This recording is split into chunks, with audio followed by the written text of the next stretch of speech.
Shalom, shalom, bom dia! Vamos orar juntos? Quando a guerra chega, qual espada você usa? A espiritual ou a carnal? Em Josué capítulo 5, nós encontramos esse grande homem. Moisés já tinha morrido, ele já tinha entrado na terra prometida, algo esplendoroso já tinha acontecido, o Jordão, ele abriu passagem para uma multidão passar, para uma nação passar, e Josué já poderia estar feliz, mas Josué ainda tinha uma grande batalha a enfrentar. Ele sabia, do outro lado do Jordão, ele iria encontrar as muralhas de Jericó. Ele já conhecia essas muralhas, eram muralhas muito altas, uma muralha muito larga, intransponível, um problema que realmente acima da sua capacidade de resolver. Talvez ele estivesse ali pensando, porque está escrito, você vai ler comigo, que ao chegar em Jericó, ele ficou olhando, ele ficou pensando, bom, que estratégia militar Deus vai me dar? No entanto, nós temos algo que vai nos ajudar muito a enfrentarmos quando as batalhas chegarem em nossa vida. Veja o que está escrito em Josué 5, a partir do versículo 13. Quando Josué estava perto de Jericó, levantou os olhos e olhou, e eis que achava em pé diante dele um homem que trazia na mão uma espada. Josué se aproximou dele e perguntou: "Você é dos nossos ou dos nossos adversários?" Ele respondeu: "Não sou nenhuma coisa nem outra. Sou príncipe do exército do Senhor e acabo de chegar." Vamos ler até aqui, porque depois a gente vai ler o outro trecho. Bom, Josué chegou.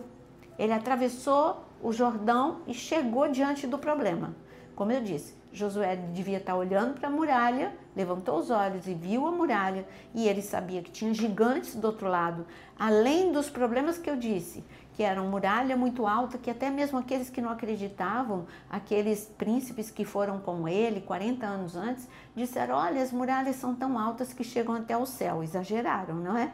Mas elas eram altas, só não chegavam até o céu. E olha, os inimigos que estão lá dentro são gigantes e nós somos como gafanhotos. É claro que Josué, ele sabia que aquilo era a distorção do medo na mente daqueles espias. Ele e Caleb tiveram outra posição, mas agora chegou a vez de Josué, 40 anos depois, enfrentar este problema. E então, talvez ele estivesse pensando: será que eu estou velho demais?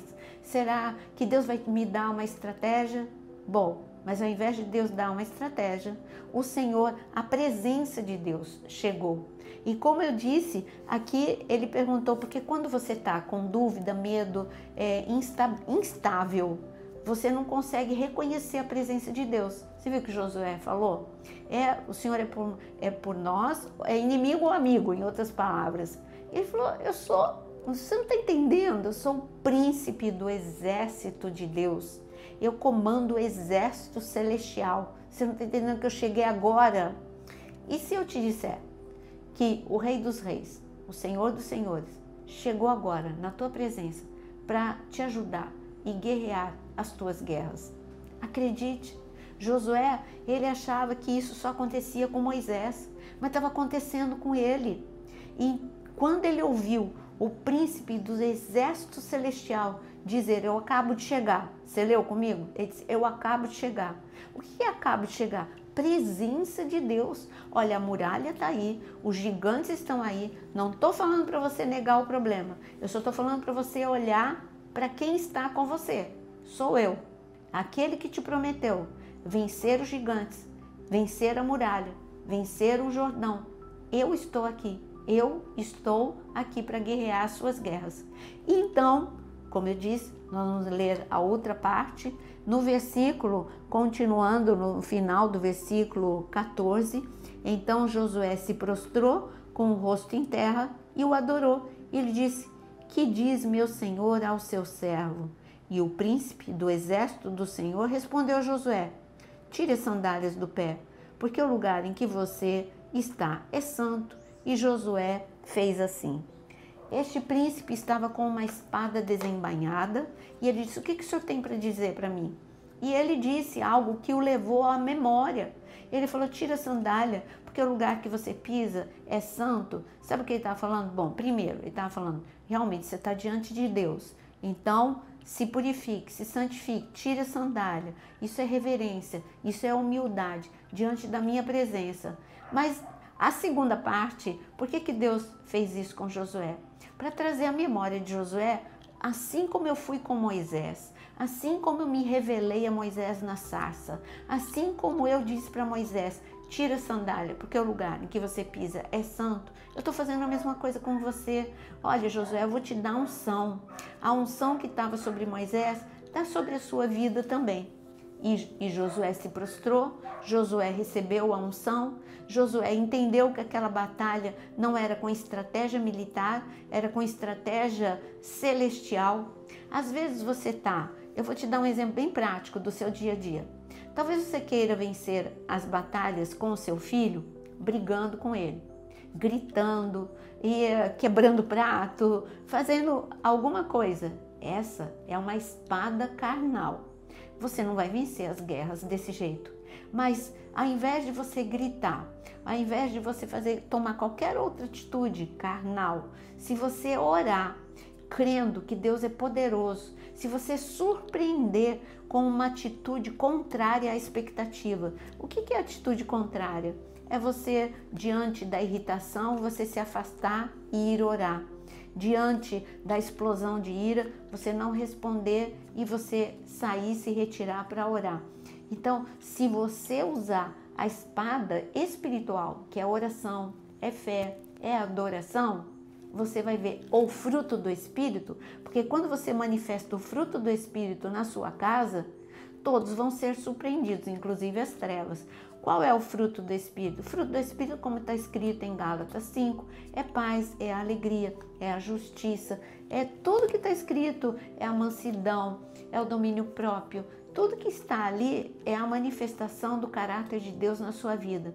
Isso é uma arma de guerra, sim, porque a expectativa, por exemplo, quando Arão e Miriam falaram mal de Moisés, a expectativa era Moisés, que era irado lá, que matou o egípcio, era ele brigar com os seus irmãos. Moisés disse: não, Moisés nem se defendeu. Quem é que defendeu Moisés? Deus. Então, quando a gente aprende a usar a espada do Espírito, nós vamos ser menos derrotados. Quando Jesus foi para o Getsemane, ali no Getsemane, Pedro estava aflito, angustiado, desesperado, porque ele viu, ele estava dormindo, e quando ele acordou, já tinha uma multidão, tinha os soldados do sacerdote, do templo, tinha uma multidão indo prender Jesus, e ele tinha certeza que ia prendê-lo também. Nesse momento, quando ele acordou no susto, ele se desesperou, e o que Pedro fez? Está escrito que Pedro pegou a espada e cortou a orelha de Malco. O que Pedro fez num conflito? Sim, aquele era um conflito, porque pessoas iam pegar Jesus, prender Jesus, que era inocente, de forma injusta. Então, neste conflito, Pedro resolveu usar a espada da carne, que era a ira. Ele feriu Malco. Malco tinha recebido uma ordem.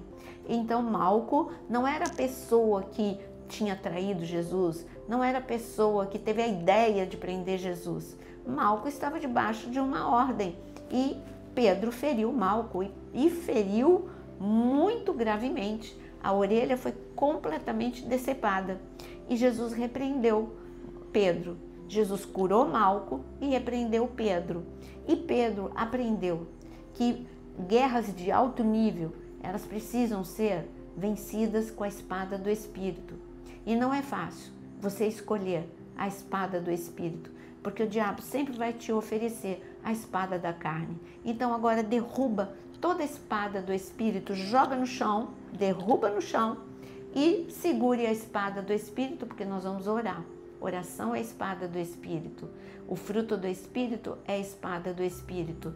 Então vamos neste momento orar? Escreva aqui nos comentários seu pedido de oração. Não saia sem orar, porque a oração é a tua espada do Espírito. Senhor, eu quero nesta manhã te agradecer por tua presença, porque a tua palavra nos ensina, nos fortalece, nos dá as armas corretas. Aprendemos hoje que a arma correta não é a espada da carne. A espada da carne parece ser mais rápida, mas ela não é eficiente. Nós queremos usar a espada do Espírito. Estamos usando agora, orando, e clamamos a tua intervenção divina na vida de todos aqueles que precisam da intervenção do céu, na sua casa, no seu coração, na sua mente, no seu corpo, em nome de Jesus.